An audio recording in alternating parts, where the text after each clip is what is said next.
Insight news 14 YouTube ಚಾನೆಲ್ಗೆ ನಿಮಗೆ ಸ್ವಾಗತ. ನಮ್ಮ insight news 14 YouTube channel subscribe ಮಾಡಿಕೊಳ್ಳಿ ಹಾಗೂ ಬೆಲ್ ಐಕಾನ್ ಒತ್ತಿ. ನಮಸ್ಕಾರ ಪ್ರಿಯ ವೀಕ್ಷಕರೇ, ವಿಶಾಖಪಟ್ನಂನಲ್ಲಿ ತೀವ್ರ ಆಘಾತಕಾರಿ ಘಟನೆ ನಡೆದಿದೆ. ದಿಲ್ ಚಲ್ಲನ್ನು ಈ ಘಟನೆ ಆಂಧ್ರಪ್ರದೇಶದ ವಿಶಾಖಪಟ್ನಂನಿಂದ ಸೊನ್ನೆದು ಅತಿ ದೊಡ್ಡ ಮತ್ತು ಹೃದಯವಿದ್ರಾವಕ ಸುದ್ದಿ ಹೊರಬೀಳುತ್ತಿದೆ. ಕೇವಲ 6 ವರ್ಷದ LKG ಓದುವ ಬಾಲಕ ಶಿಕ್ಷಕಿಯ ಕಠೋರ ವರ್ತನೆಗೆ ಬಲಿಯಾಗಿದ್ದಾನೆ ಎಂಬ ಅತ್ಯಂತ ಆಘಾತಕಾರಿ ಸುದ್ದಿ ಈಗ ಇಡೀ ರಾಷ್ಟ್ರದಲ್ಲಿ ಸುದ್ದಿಯಾಗುತ್ತಿದೆ. ವಿಶಾಖಪಟ್ನಂನ ಟೌನ್ ಪ್ರದೇಶದ ಲಿಟಲ್ ಗಾರ್ಡನ್ ಶಾಲೆಯಲ್ಲಿ ಈ ದುರಂತ ಸಂಭವಿಸಿದೆ. ಮೃತ ದುರ್ದೈವಿ ಬಾಲಕನನ್ನು ಪ್ರಣಯ್ ತೇಜ್ ವಯಸ್ಸು ಸುಮಾರು 6 ವರ್ಷ ಎಂದು ಗುರುತಿಸಲಾಗಿದೆ. ಅಷ್ಟಕ್ಕೂ ಶಾಲಾ ಕೊಠಡಿಯಲ್ಲಿ ನಡೆದಿದ್ದೇನು, ಹೋಮ್ ವರ್ಕ್ ಮಾಡಿಕೊಂಡು ಬಂದಿಲ್ಲ ಎಂಬ ಒಂದೇ ಒಂದು ಸಣ್ಣ ಕಾರಣಕ್ಕೆ ಶಿಕ್ಷಕಿ ಈ ಪುಟ್ಟ ಕಂದಮ್ಮನಿಗೆ ತೀವ್ರವಾಗಿ ಗದರಿಸಿದ್ದಾರೆ. ಶರ್ಟ್ ಕಾಲರ್ ಹಿಡಿದು ಎಳೆದಾಡಿ ಕಪಾಳಕ್ಕೆ ಬಾರಿಸಿದ್ದಾರೆ ಎಂಬ ಗಂಭೀರ ಆರೋಪ ಕೇಳಿಬರುತ್ತಿದೆ. ಶಾಲೆಯ ಸಿಸಿಟಿವಿ ಕ್ಯಾಮೆರಾದಲ್ಲಿ ಪುಟ್ಟ ಮಗು ಕಣ್ಣೀರಿಡುತ್ತಾ ಅಳುತ್ತಿರುವುದು ಮತ್ತು ಶಿಕ್ಷಕಿ ಆತನಿಗೆ ಹೊಡೆಯುತ್ತಿರುವ ದೃಶ್ಯಗಳು ಕಠೋರ ಸತ್ಯವನ್ನು ಬಿಚ್ಚಿಡುತ್ತಿವೆ. ಶಿಕ್ಷಕಿ ಹೊಡೆದ ಬೆನ್ನಲ್ಲೇ ಆ ಪುಟ್ಟ ಕಂದಮ್ಮ ತರಗತಿಯಲ್ಲೇ ಪ್ರಜ್ಞೆ ತಪ್ಪಿ ಕುಸಿದು ಬಿದ್ದಿದ್ದಾನೆ. ತಕ್ಷಣವೇ ಬಾಲಕನನ್ನು ಕಿಂಗ್ ಜಾರ್ಜ್ ಆಸ್ಪತ್ರೆಗೆ ಕರೆದೊಯ್ಯಲಾಗಿದೆ. ಆದರೆ ಪರೀಕ್ಷಿಸಿದ ವೈದ್ಯರು ಬಾಲಕ ಮಾರ್ಗಮಧ್ಯದಲ್ಲೇ ಕೊನೆಯುಸಿರೆಳೆದಿದ್ದಾನೆ ಎಂದು ಘೋಷಿಸಿದ್ದಾರೆ. ಶಾಲೆಯ ಮುಂದೆ ಕುಟುಂಬಸ್ಥರ ಆಕ್ರೋಶದ ಕಿಚ್ಚು. ಮಗುವಿನ ಸಾವಿನ ಸುದ್ದಿ ತಿಳಿಯುತ್ತಿದ್ದಂತೆಯೇ ಆಕ್ರೋಶಗೊಂಡ ಕುಟುಂಬಸ್ಥರು ಮತ್ತು ಸ್ಥಳೀಯರು ಶಾಲೆಯ ಮುಂದೆ ಹಾಗೂ ಆಸ್ಪತ್ರೆಯ ಆವರಣದಲ್ಲಿ ಭಾರೀ ಪ್ರತಿಭಟನೆ ನಡೆಸುತ್ತಿದ್ದಾರೆ. ಇದು ಬರೀ ಸಾವು ಅಲ್ಲ, ಕ್ರೂರ ಹತ್ಯೆ. ನಮಗೆ ನ್ಯಾಯ ಬೇಕು ಎಂದು ಮಗುವಿನ ತಾಯಿ ಮತ್ತು ಸಂಬಂಧಿಕರು ರಸ್ತೆಯಲ್ಲೇ ಬಿದ್ದು ಕಣ್ಣೀರಿಡುತ್ತಿದ್ದಾರೆ. ಪ್ರಕರಣ ತಿಳಿಯುತ್ತಿದ್ದಂತೆಯೇ ಆಂಧ್ರಪ್ರದೇಶ ಶಿಕ್ಷಣ ಇಲಾಖೆ ಹಾಗೂ ಪೊಲೀಸ್ ಅಧಿಕಾರಿಗಳು ಸ್ಥಳಕ್ಕೆ ಧಾವಿಸಿದ್ದು ಸಿಸಿಟಿವಿ ದೃಶ್ಯಾವಳಿಗಳನ್ನು ವಶಕ್ಕೆ ಪಡೆದು ತನಿಖೆ ಚುರುಕುಗೊಳಿಸಿದ್ದಾರೆ. ಮಗುವಿನ ಸಾವಿಗೆ ನಿಖರ ಕಾರಣ ಏನು ಎಂಬುದನ್ನು ಪೋಸ್ಟ್ಮಾರ್ಟಂ ವರದಿ ಬಂದ ನಂತರವೇ ತಿಳಿಯಬೇಕಿದೆ.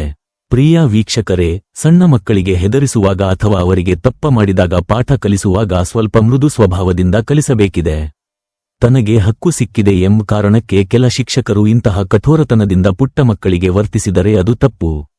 ಶಿಕ್ಷಕರು ಕಲಿಸಲೇಬಾರದು, ಹೆದರಿಸಲೇಬಾರದು, ಹಂಗೆಯೇ ಕಲಿಸಬೇಕು ಎಂಬುವುದು ಕೂಡ ತಪ್ಪು. ಪುಟ್ಟ ಮಕ್ಕಳಿಗೆ ಪುಟಾಣಿಗಳಿಗೆ ಕಲಿಸುವ ರೀತಿಯಲ್ಲಿ ಕಲಿಸಬೇಕಿದೆ. ಅದನ್ನು ಬಿಟ್ಟು ಆ ಪುಟಾಣಿಗೆ ಒಬ್ಬ ಕ್ರಿಮಿನಲ್ಗೆ ಪೊಲೀಸರು ಟ್ರೀಟ್ ಮಾಡುವ ಹಾಗೆ ವರ್ತಿಸಿದರೆ ಅದೊಂದು ಅಪರಾಧವೂ ಹೌದು.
ಮುಂದಿನ ಅಪ್ಡೇಟ್ಸ್ಗಾಗಿ ನೋಡ್ತಾ ಇರಿ ಇನ್ಸೈಟ್ ನ್ಯೂಸ್ 14.